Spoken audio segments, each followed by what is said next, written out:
if you're looking to get into business or just in general, anything in life, you're going to fail. Like, get used to it and fail your way forward. Like, that's the saying, right? Is fail your way forward. So before you jump forward then, yeah. So what you said that John does in Murray, what Yes. happened with Pyle when you guys bought it? With Pyle, so when we bought it, total operation almost went out of business because we probably lost 80% of our customer base at mostly no fault of our own within 7 months. Hey guys, it's Wes Israelson with Give Us It Podcast. I'm here up on the mountain for season 3, where we are on the snowmobile, we're on the ice, we're having a blast. If you are a leader, you're someone who owns a business, you're someone who wants to run your business, you're an entrepreneur, whatever it is, our goal is to connect with like-minded, amazing people out on the snow, doing something fun, even on the ice. If you want your chance to be a part of something special, network with some amazing people, share your stories, share your experiences, and help grow your business, help grow our business, help connect with other people. Give Us It Podcast, where we care about the way you sit. Hey guys, this is Wes Israelson with Give Us It Podcast. We are up here in the mountain. We obviously snowing. I'm with, a guy that's in a networking group, but multiple businesses, multiple shops, and he also runs a successful business. He focuses on building and growth. With that, I want you to introduce your name, your business, and how you guys, just a small intro to what you guys do. Yeah, my name is Matt Kirchner. I'm half owner with my partner John Vixinik of Accuracy Automotive and Pyle Wheel and Brake. We're located in South Salt Lake, Murray, Utah, and Holiday, Utah, and we are full service auto repair from oil changes to engine replacements, and we give you what your car needs when you need it. And with that, we're in a networking group, but past that, I want to go back to your younger ages. So you're not from Utah. No. Where are you from? I'm from Mentor, Ohio. Mentor, we pronounce it Mentor. It's about 15 minutes east of Cleveland. And the automotive world is not what you started in business for, right? No. So can we dive into what was your, well, I want to even go further back. Let's just go this way. D3, what does that mean? Division 3. Division 3 baseball. That's the collegiate baseball world where you're not going anywhere for one reason or another. Either not good enough or you're injury plagued or both, but you want to keep playing and you want to go to college. But it takes still a lot of talent to be able to get to D3, does it not? Was it's it just college baseball. Yeah. It's college baseball. And where were you playing? Position-wise or college? Well, both, let's say. I actually went junior college for 2 years after getting hurt the summer of my senior year of high school. And then from there, I got hurt my sophomore year of JUCO. So then my buddy who played down there, he said, come play down here, you'll start right away. And we're pretty good. And so I played third base at Muskingum University. I switched over to first base, stopped pitching after hurting my shoulder, but I ended up getting hurt again and just hanging it up completely. But yeah, so the short answer, Muskingum University, third base, first base. That's cool. And then, so you went from baseball to what? What else did you go? You started... I didn't know at the time baseball was my identity, but I think about a year after finishing college, I just said kind of, now what? We played 118 games when I was 14 years old. So it was that and then go right into basketball season until I got to college. And then it was year-round baseball, so it's like, now what? Now what do I do? And it's like, well, I always wanted to snowboard. So I picked up a snowboard, and the first day, falling on my butt all night, because it's night skiing, said, yeah, I'm going to be doing this the rest of my life. So I bought a snowboard. Later on, switched over to skis, and we raced out east, raced on ice. That's what we did. So switched over to skis, and I just kept traveling out west, and eventually got to the point where it's like, what am I waiting for? What am I doing in Ohio still? There's nothing left for me here. So eventually just packed up and moved out to Utah. Just picked a spot on Craigslist, made a down payment in a good old Craigslist. Yeah, you remember that? That still exists, right? Yeah, well, somewhere, I'm sure. But even with that, you started, so high school baseball, into love of snowboarding, I should say, not snowmobiling yet. Yeah. But you said you moved out west, you just picked a spot, but you just started doing fitness too. Oh yeah. Let's talk about that a little. Yeah, so I had a sales job, B2B, the 4 hours of phone calls, 50 doors a day, and it just wasn't me. Not so much like the sales part of it. I was actually pretty good at it, but just the company I was with wasn't something it wasn't a company it was a reseller, DHL shipping, and I didn't really believe in them, and I like to believe in something that I'm, putting effort toward and selling people on. So I just wanted to get into something that I loved, would help people, didn't really care about the money side of things. Eventually, I think every job turns into that, like how can I grow, where can I make more, where can I do more? But it's always been back to fitness. I had probably kind of the opposite. I was 6'3", 165 when I was a junior in high school, and I had like the opposite like self-image of myself, like I'm skinny, like skinny, like how do I put on weight? So I was always interested in that. And then, so I went to the National Personal Training Institute.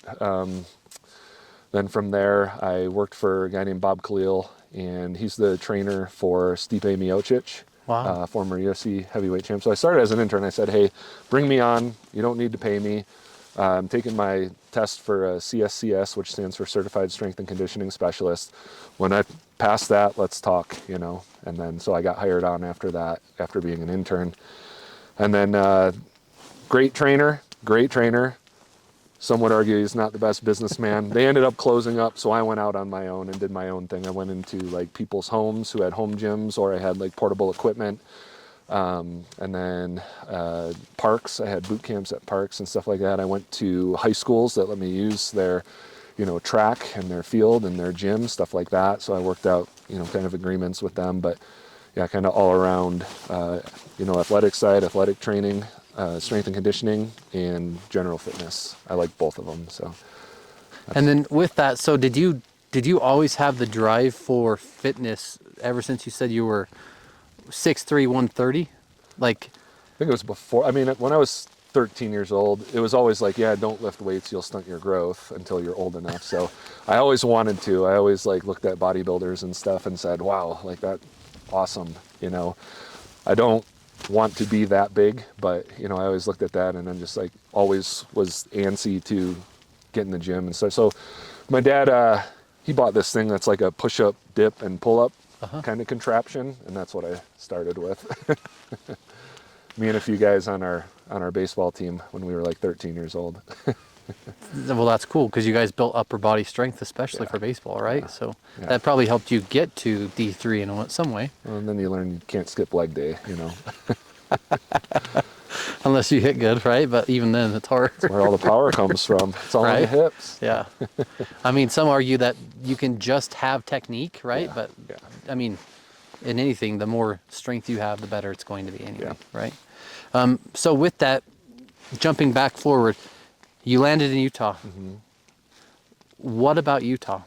What was it? Was it just the snow? It was between here, Vail, Colorado, Truckee, California, and actually Anchorage, Alaska. Just felt right.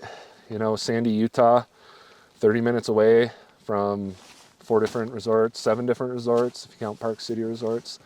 And I was okay with becoming a ski bum if that were what happened, but it also gave me a shot at, having a business life.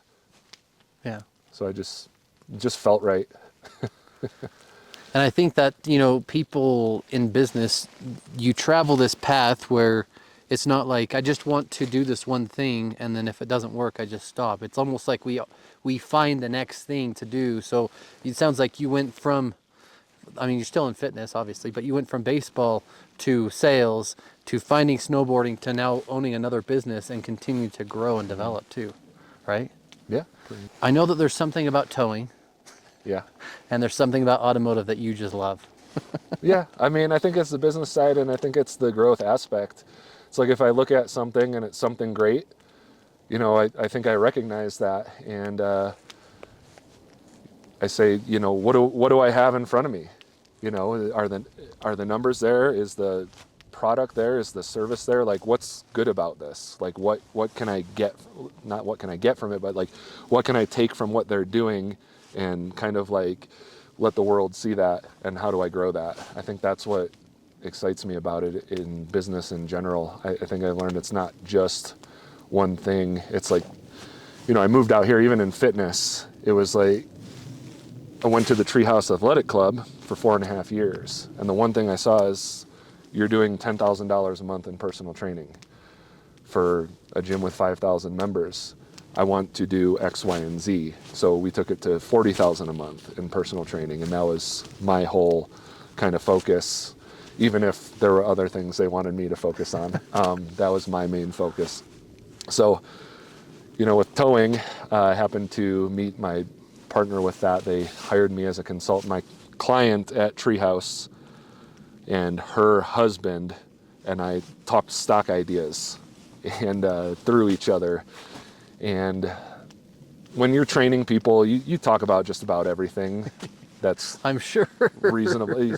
You're like an uneducated therapist, I guess, and both ways too. It's like, there's a line, obviously. there's certain things you probably don't want to hear, but Right, you probably exactly, heard. or I don't want to share. But at the same time, it's, they talk, she would talk business, and I would say, well, here's what I would do, or I would do X, Y, Z, and I would do it this way, and they actually took some of that and applied it and put like $80,000 back into their pocket. Wow. Per year. And that's when they said, we want to hire you as a consultant. And I'm like, what does that entail? And he said, once a week, come over, $1,000 a month. I'm like, okay, that sounds great to me. So later they asked me if I wanted to buy ownership, specifically buy her out. Sometimes in business with husband and wife, you take it home with you. And I think that's what they were running into. So that's how I got into towing, is that way, through them. And I wanted to highlight, so not only are you teaching people to get stronger, but how many of those people that you're teaching every day are consistent with it? They're consistent with it. Good. Yeah, I'd say vary. I think if you're going to spend the amount of money to invest in, I guess, training, nutrition, coaching, and coaching your workouts and your exercises when you're not with your trainer, there comes a level of accountability. Yeah. So people generally show up. There's people who show up and they go through the motions and it's impossible to get them to do anything. And there's people who go to a trainer just to say that they go to a trainer, and then they go home and then they eat whatever they want. And so there's frustrating parts about that, but you can't do it for them.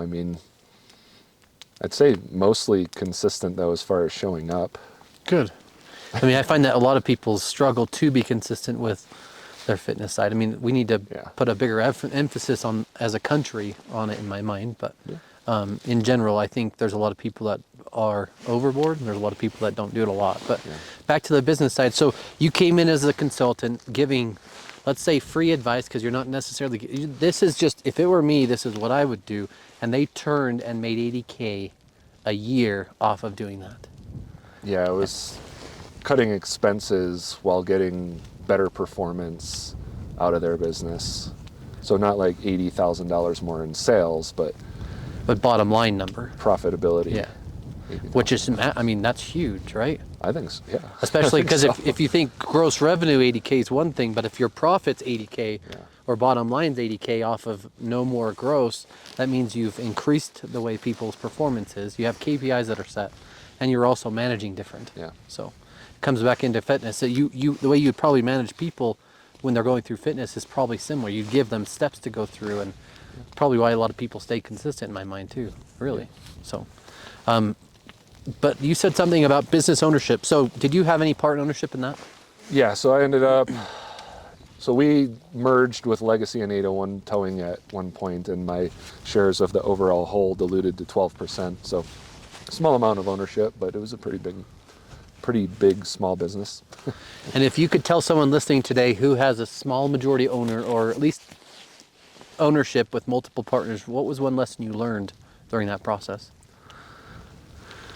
As a 12% owner, the lesson that I learned was that I wanted to be at least a 50 to 100% owner. And that's just my personality. Everybody's going to be a little different, because I put forth a lot of energy and effort and thought and work.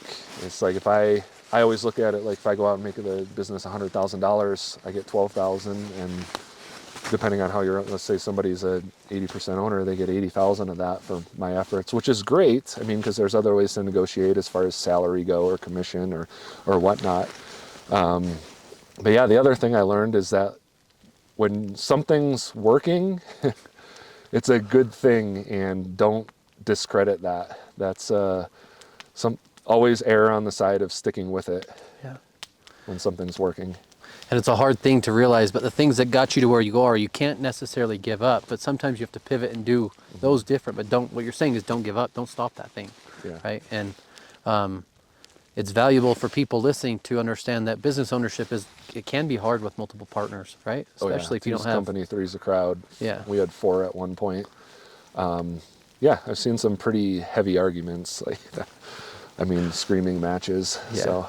And that's no fun for anyone. No. And you're all just trying to do something. You're all just trying to make a living and make money, right? With the investment you put in too. You want to make your life more enjoyable. Yeah. That's why one of the reasons I think people get into business ownership. You want more out of life. Yeah. And sometimes people don't understand what that also takes. It takes a lot to get there too. Pros and cons. Yeah. There's sleepless nights. When it's good, it's good. When it's bad, it's bad. So back to the towing side. I know that you had mentioned before that sometimes you get, the way a towing company works is you'd have this company call you, go pick up all these cars, and they'd sit on the lot for X amount of time, and then you may not get paid. So revenue can be lost if people aren't paying for their vehicles, right? Yeah. So take us through a lesson you learned there, because that's pretty valuable for people to listen to in my mind. Yeah, so we had over 900 properties.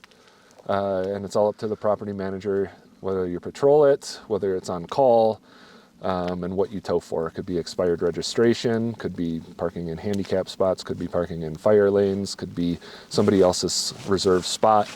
And then even further, it's, do you want us to tow for expired registration immediately? Do you want us to put a 24-hour warning, a 72-hour warning? It's all up to the property manager. It's a very highly regulated industry, and for a reason. So when you do tow a vehicle, sometimes they are abandoned, sometimes they're not, but they're not very valuable. Sometimes they are valuable and somebody went to jail or got deported or something like that. And so there's multiple reasons why somebody may not pick up their car. I mean, I think it was around $203 after all the fees and everything for the initial tow and storage, and then it's $40 every additional day. The price that comes along with a vehicle not getting picked up is that you already paid out all these expenses, which is probably around $200 per tow when you really break it down. And then you fill up your yard with vehicles, which then you risk damaging other vehicles because you have to move them out of the way for others to pick them up. And you're trying logistically to line them up as best as possible and kind of set up your yard to be as efficient as possible. And then you may have to buy more space, or you have to find a way to get rid of the vehicles quicker. And there's a process to do that when something's abandoned. They don't pick it up. And I love what you had mentioned before too, that as a business, you can't keep losing revenue, right? Mm-hmm. Or if you have, let's say, a lot that can hold 100 cars and you filled it and no one's picking them up, you're not getting money, right? You've already paid for the tow, and like mm-hmm. you said, so what did you start to do with all of those cars that actually generated more money back to the business? Yeah, so there's a process. When you tow a vehicle, you send out a certified letter to the registered owner's address. That's all the information you have. So it either gets received or it comes back undelivered for whatever reason. They don't live there anymore. It's, the registered address is not the right address anymore and it didn't get updated. So 30 days after it comes back undelivered or after receipt of delivery, it's considered abandoned. So there's a process called insufficient evidence of ownership where you can apply for the title or the dismantle permit, whichever. If it's a car that you're not going to sell, then you get a dismantle permit, or it's $6 for a title, dismantle permit's free. So every little bit is a big deal. And then when it's getting a vehicle, you got to get a key made. So there's that additional expense. So getting a dismantle permit over a title just ensures that we're sending it to tear apart or pull apart or whatever junkyards are around still. And Chris Mantis, the owner of Tear Apart's a good friend of mine too. Oh, So, yeah. yeah. And he, They own Alpha Towing Yeah. and I think a metal recycling plant and another. yeah, I mean, Chris Mantis is amazing. Anyway, amazing guy. But he's been a good friend, and anyway, he's taught me a lot. But I wanted to highlight all that just to get into accuracy. Okay. Okay, because I want people to understand you have such a focus on everything you put your mind to, and then you have this intent to grow it. Your intention's to make money and have the lifestyle you want, right? With putting in the work it takes to do that. So with that into accuracy automotive, why go from towing into automotive? Like what's the joy behind understanding that towing may or may not work out, even though it does for a lot of businesses, but now you actually fix the cars that people need fixed? Like So that was it initially, right? Is let's fix these abandoned vehicles up and sell them for more. And, we sold a lot of $500 cars, and they were $500 for a reason. And if we fix them up, spend $300 and sell it for $600 more, you profit another $300. How quickly can we turn that over? How does that look? And my partners, they didn't really want to do that. It made sense to me, it didn't make sense to them. But that's when I kind of said, well, do you care if I still do? And they said, yeah, that's fine with us. I was actually moved into an absentee position during that time. And that's where I knew John before, but that's where I reached out to John and kind of pitched him the idea of this business that I had found on bizbuysell.com. And it made sense to me, and I kind of went over it with him, and he was on board with it too. That's cool. And so you met John, who is your partner, correct? Correct. And you guys you invested in and bought an auto mechanic shop. Yes. Which one did you buy first? So Accuracy Automotive in Murray Okay. was the first one we bought in 2019. In 2019. And understanding the capital it takes, I'm sure, to do that, right? Whether it's an SBA loan or you have cash, whichever it is, it's still a lot of stress to be able to do that. And you have employees already currently, plus the old owner. So did he stay part of it, or did he just transition completely? No, he was retiring. So it was the father and the son owned it, and the father was retiring. So the son's kind of attitude was, I just want to allow my dad to retire. So, and yes, it was a little stressful going through it. Anybody who's been through the SBA loan process knows that. Yeah. It could be very frustrating at times, but it's an opportunity nonetheless. Yeah. But yeah, I mean, we liked Accuracy because of the name. Love the name. The image that they have, their reviews that they have. The plan was to keep everybody on board that was working there because, great business is made up of great people. And for the most part, the key employees are there. Yeah. But yeah. And it's a big thing to a shock to the employees if the owner sells, right? And if they stay on, it's one thing, but if they completely get out and new ownership comes in, sometimes there's a lot of scarcity that can set in, right? But you said that most of the tenured employees, I'd say maybe, stayed on, and you guys continue to grow as a business. Yeah, so it was 4 employees. So they all stayed on. The previous owner, the son, who was the master technician, stayed on for quite some time. And the both managers stayed on until one of them moved to Germany, and the one currently is still there, and he's a key employee for sure. So you found this on biz.gov, is that what you said? bizbuysell.com. bizbuysell.com. So from Craigslist to bizbuysell.com. I know. I'm just kidding. Them all. That's good though. But you bought into a business, and what you knew is that I could take this and I can make this. That was my thought. That was my belief. How important is belief in business? I think it's pretty important. Yeah. I'd say it's essential. Yeah. I'd say it's essential. And that you belief, have to have it. yeah. And I want to go back because I think we skipped over the version of where did you, and when did you meet your wife? Oh, yeah, that's the most important thing. So, Right. oh man, it's this incredible story at a bar. In Utah. Yeah, in Utah. So, no, I met her at Gracie's downtown. Yeah. I don't think she wanted to meet anybody at the time. I don't think I wanted to meet anybody at the time. I was about a year out here, and I had moved out here shortly after a marriage had ended. So I was like, oh man, I didn't want to meet anybody. But the funny thing is we both had like the same story probably 3 days after we met, 3 days or 3 dates or something like that. We each had separately told our friend, like, I think I'm going to marry her. And she said, I think I'm going to marry him. So it was kind of funny, like going back, looking at that, saying the same thing at the same exact time, and just, I guess it was meant to be. You know what's really cool is when you talk to people and when you ask about a wife or a spouse and you see them light up like he did, that's amazing. I mean, honestly, it's amazing because it's one of the parts in life that they have to be there, or you need someone for support, and a spouse is usually that person, whether they are or not. They usually are, right? And if you have a good one. So describe how you guys actually met. Like at a bar is great, but what happened? Playing pool, just bumped into each other, something random? Yeah, so actually, let's see, start it here. I smoked cigarettes and I dipped in, like, through the college A baseball. fitness guy? Yeah, I know, right? So I smoked cigarettes and I dipped, and it was always the thing I'd tell myself is I'll quit after college, and I didn't quit.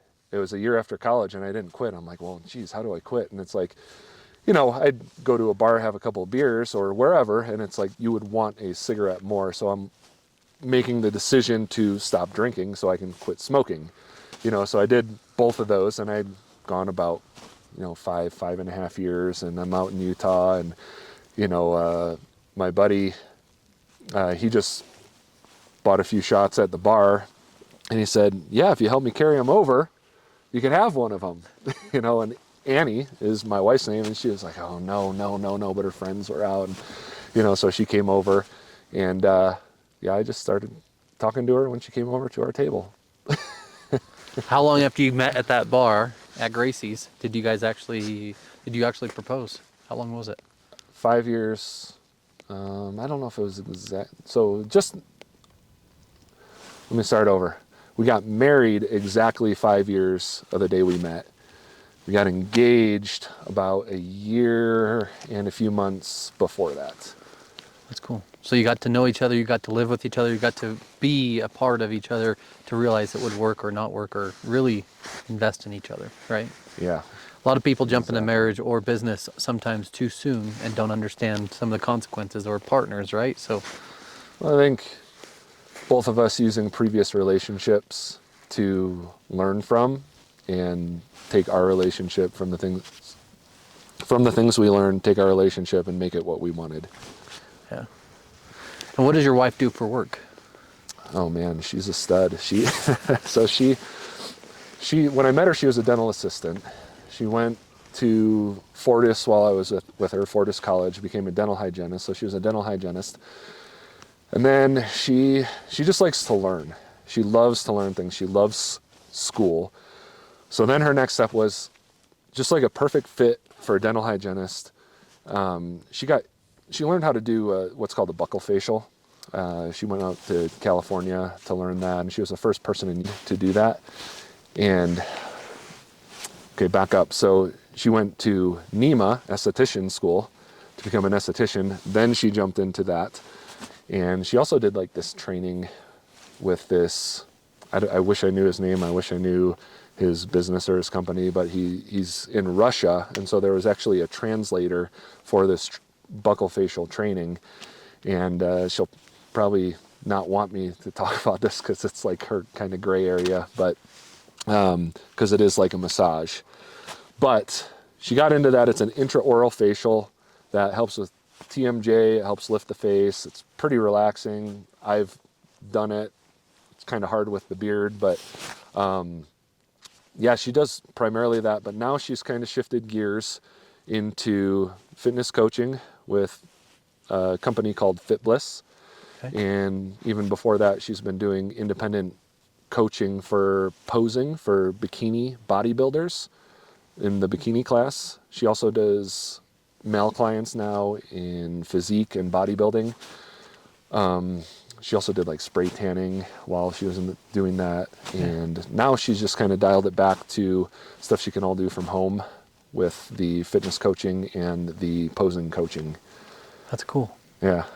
So you guys kind of basically do your own businesses, and you guys, anyway, but it's back to fitness and also back to, it sounds like she loves it. So, Yeah. which is, So she has done, I want to say 13 bodybuilding shows herself. Wow. She has won a few out here. She has done a few national shows. So the goal was to get your pro card. So a lot of these national shows, you either need to finish first in your class, or some of them allow like the top 2. I'm not sure, I may be wrong on this, but some of them may allow the top 3. But so it's very difficult. And I know like in her Vegas show, which is the last one she did, last national show she did, she got second call out. So she was pretty close. And she always talks about doing it again. And I know she misses it. And she was great. She loves being on stage. She loves being in front of a crowd, and it is pretty amazing to watch. It's a hard thing to do. yeah. I mean, the level it takes to get to just do a competition, then you're in front of all the people, right? And you're against some of the best in the world, if not the best in the world. So it takes a lot of focus. I mean, 10% is one thing, but 2 to 4%, right, is crazy. Yeah. It's almost not healthy in a way, but Are not enjoyable. yes. But now I want to go back in, because I just want to get through kind of the passion of what you and your wife have, and back into automotive. So why do you have a passion for accuracy? Like, why do you show up every day? Like, why? Well, I really feel it's my purpose, whether it's what I keep doing now or whether the universe has another plan for me in the future. But right now, it's my purpose. And I think in business, you really get to express through your business your identity, your personality, and who you are. So I think that John and I, John, I went out to John because he knows automotive, and he is an incredibly intelligent person, very, very smart. And I knew long time ago, I realized invest in smart people, keep the company of smart people, and good things happen. But, so it really, John takes a lot of pride. He runs the Murray store, and he takes a lot of pride in the 5-star reviews that he gets. Customers come there to see him and how he treats and explains things and talks to the customers. And it really represents who we are. And it's a great opportunity to give the world, or our little small portion of it that we live in, a representation of who we are. And that's what I love about it. Yeah. And you can do that through anything, I feel. And auto repair just happens to be my path at the moment. And, I take a lot of care in that. If that's who I am, I'm not willing to have that be a negative image. It's going to be a positive image. Yeah. And I think a lot of people that start a business in general, that build out something or buy into something, they want, A, I don't want to fail, or B, it's my name and my reputation. So I'm going to be honest, I'm going to do the best I can with the knowledge I have. I'm going to invest in people. Some businesses don't do that, but most businesses invest to grow, right? Yeah. But you guys do something called I think it's a digital scan, or what is it called? Digital inspection. So tell us what that is. So if a customer today, what would they expect when they come through accuracy? What would that look like? So I want to jump back to something you said about people and they don't want to fail. If you're looking to get into business, or just in general, anything in life, you're going to fail. Like, get used to it and fail your way forward. Like, that's the saying, right? Is fail your way forward. So before you jump forward then. Yeah. So what you said that John does in Murray, what happened with Pile when you guys bought it? With Pile? So when we bought it, total operation almost went out of business because we probably lost 80% of our customer base at mostly no fault of our own within 7 months. And what we learned is that a few things which in the future, when we buy a business, we'll make further like expectations of the previous owner, or further, I guess, demands, as you would call them. But, they were really tied to this owner, his customers. And when you have a business that's over 70 years old, and I think between him and his father, they had probably owned it for 40, you get a customer base that's very loyal and trusting to you.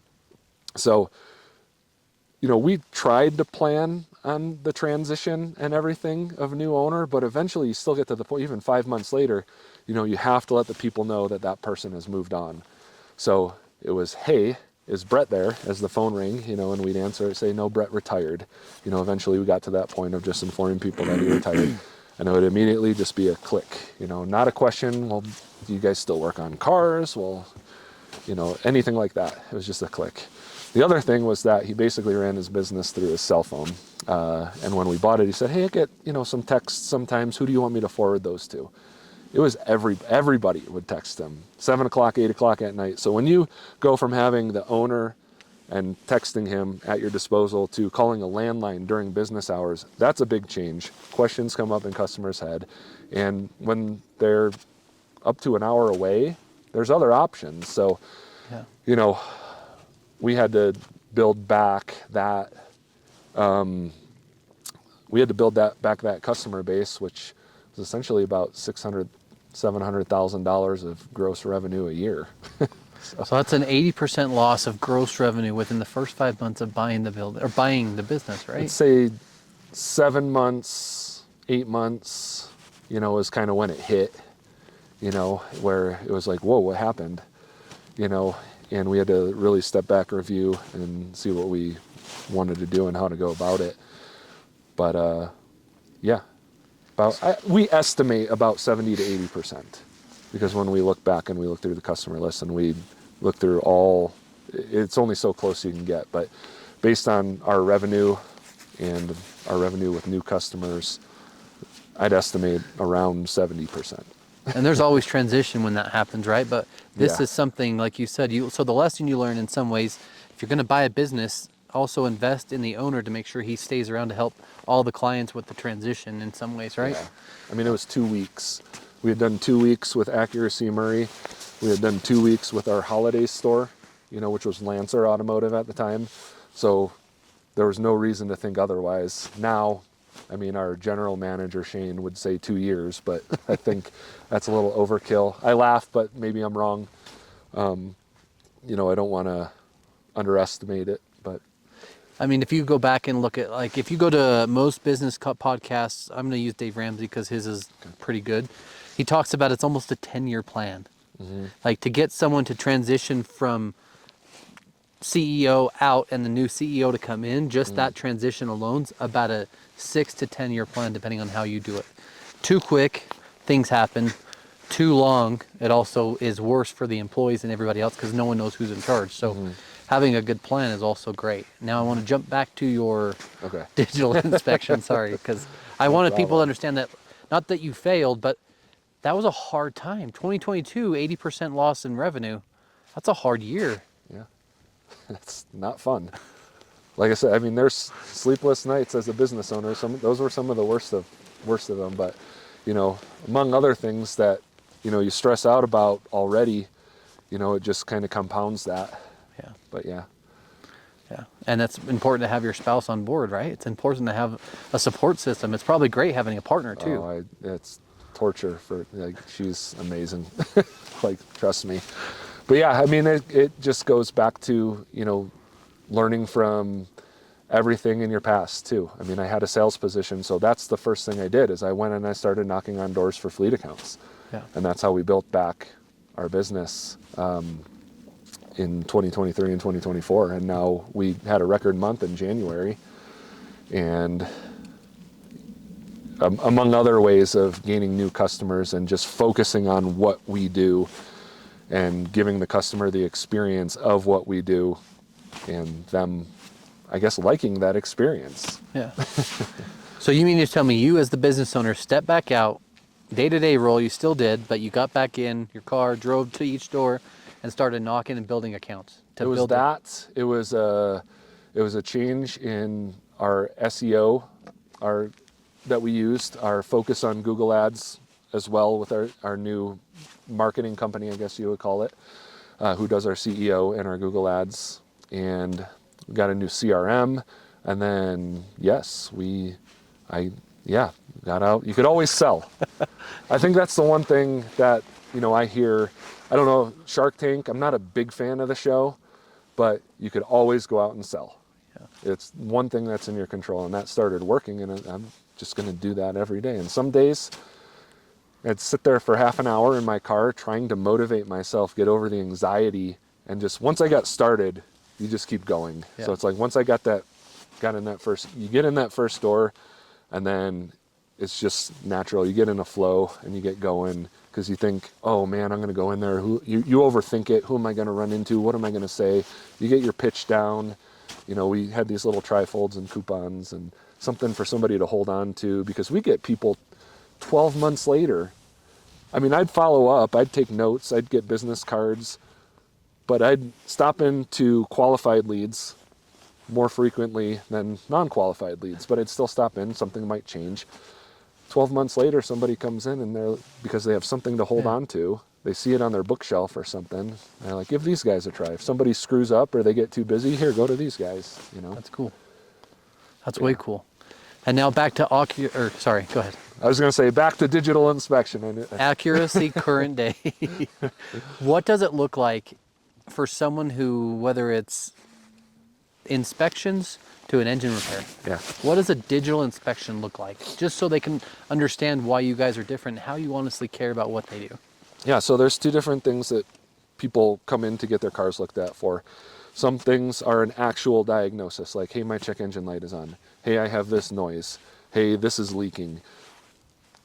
So we go in and there's a fee to get that looked at, figure out what's going on, and then get the estimate over. So during that, we do a full inspection of the vehicle visually. So we lift the car up in the air, you shake the wheels, see if there's any movement, and then go further if there is. You check the brakes, you check all the fluids, see if there's any leaks or seepages, things like that. You listen for any noises, and then they get it sent to their phone. We take pictures and video where necessary, and right to their phone, they get kind of like an overall health of their vehicle. So they see red, yellow, green. Green is obviously good. Yellow is like, hey, start paying attention to this. May or may not need immediate attention, but maybe something, hey, let's look at it at your next oil change, but you don't need to do anything with it now. And then red, where it's a safety concern. Hey, you need to get this done or you're having a safety concern. Yeah. You could hurt yourself or other people.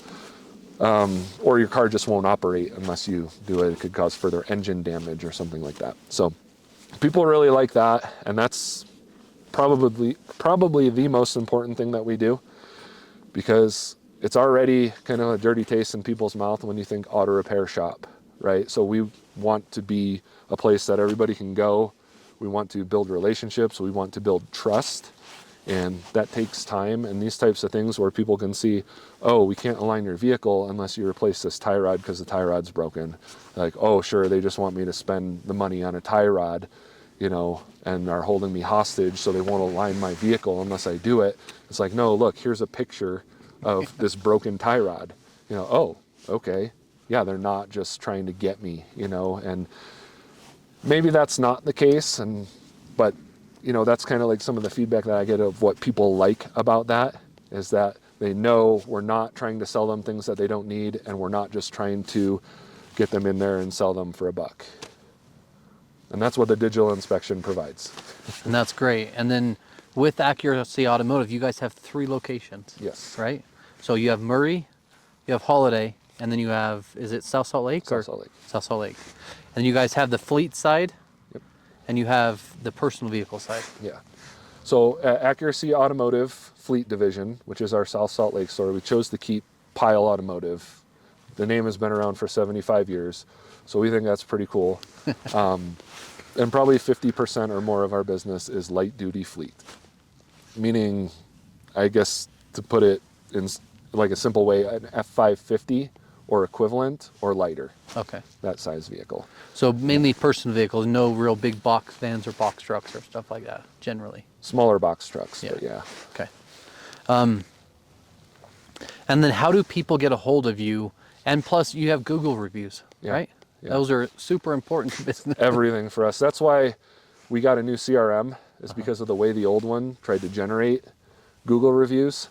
But nowadays, think of how would you go about finding an auto repair shop if your vehicle started making a noise or broke down, for that matter. You're going to get on your phone and you're going to say auto repair near me, or where do I get my check engine light fix, or brake replacement near me.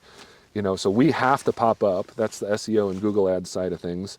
And then when people are looking, they're looking at where you're going to look at the first 3 to 5 first, because that's what pops up first. Yeah. And then they're going to look at your reviews. You know, so our reviews are everything. And that was another thing, is we had a really bad manager that got us like 4 or 5 really bad 1-star reviews that brought us from a 4.9 down to like a 4.5. And we probably held on a little too long. I'm optimistic, and people want to see it work out for them and think that they have the best intentions and want to represent us as best as possible. But you know, I think that was a good learning experience, in that we realized how big of a deal our Google reviews are. Probably every other new customer that calls in says, I called you because of your reviews. That's amazing. I mean, that's a good thing. It's amazing testament to what you guys do as a business too. So, and with accuracy, so how do people get a hold of you? Who should they call? Should they just Google? Should they just look at your, like what you just said is basically how people get a hold of you.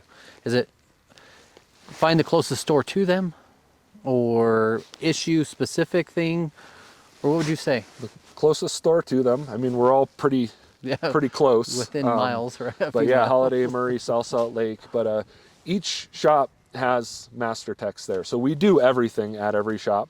We just have the equipment and capability to handle fleet at our Salt Lake store. And then accuracyautomotive.com is the best way. Pyle has a separate website, pyleauto.com. And on each of those websites, there is a phone number to call and a phone number to text. That's awesome. And then with that, what does success look like to you and Accuracy Automotive? What does success look like to you? Freedom. Freedom. Freedom. Very easy to, and it's like, there's a time to go to work, right? Yeah. Like 2 years ago, it's get up, go door to door, go generate some business. You know, there's pros and cons, there's rewards to owning your own business, but it's all about freedom for me. You know, I've listened to other people that sometimes it's about safety, you know, sometimes it's about security, and you could probably relate those things one way or another to each other. But freedom for me, and that's financial freedom, that's freedom from the time I wake up to the time I go to bed, that's freedom to make my own decisions, and that's freedom to travel, which is one of the things my wife and I like to do. And you know, that ebbs and flows. Sometimes there's more time for it, sometimes there's less time for it. But So what's a favorite movie, and what's your favorite destination? oh wow, favorite destination is Waikiki. Okay. Love going to Duke's, getting out on the patio and just feeling the energy. It's there's a lot going on, there's a lot of people, but it doesn't feel crowded. So the energy, and it's just Hawaii in general, we've been to Maui too. It's just a special place. It's just a different feel. Favorite movie, wow, I haven't thought about that one in a long time. It always had been The Matrix. Which one? The trilogy. Oh, okay. There's not a best one. There's not a best one. I don't care what people say about number 3. Oh, well, the new one that came out, like 5 or 10 years ago, is terrible. But they tried to smash everything all into one. But I'm drawing a blank, but that movie with Matthew McConaughey where he goes to in another galaxy. Gosh, what is it? Interstellar. I've never seen it. You never seen Interstellar? Go watch Interstellar. Okay. That'll change the way, well, maybe not, but gives you a kind of a perspective on life, the universe, and dimensions. It's pretty entertaining. So I want you to Accuracy's phone number, at least give one of them, and then kind of why people should really take your guys' company serious. Other than all the stuff you've talked about, like you guys are going to professionally and personally take care of them. Your Google reviews showcase that already. You're going to do the digital inspection, right? And you're also going to send it to them, so they get to see this before you actually call. Maybe you call right when it gets sent, but phone number, 3 location addresses maybe, and then why should they come see you guys? Okay, Holiday location 801-273-0664, Murray location 801-266-3609, South Salt Lake location 801-467-7455. The reason you should come see us is that based off what I see in our Google reviews, what people like, is that we use only high quality OEM or equivalent parts. We do the job right. We communicate and set expectations. We don't try and oversell you. We don't sell you on things that you don't need. So we could do everything right, give you the right price for it, for quality, where it's going to be done right. We give your car what you need. We give your car what it needs when you need it. Yes. And you guys do that. Now, there's a lot of people that we know personally that have gone to you for years. Andrew Russo is one of them, I'm sure. And we've talked numerous times about who he would recommend. So, right? Anything else you want to highlight? I don't think so. That was a lot. That was good. And I already ramble, so.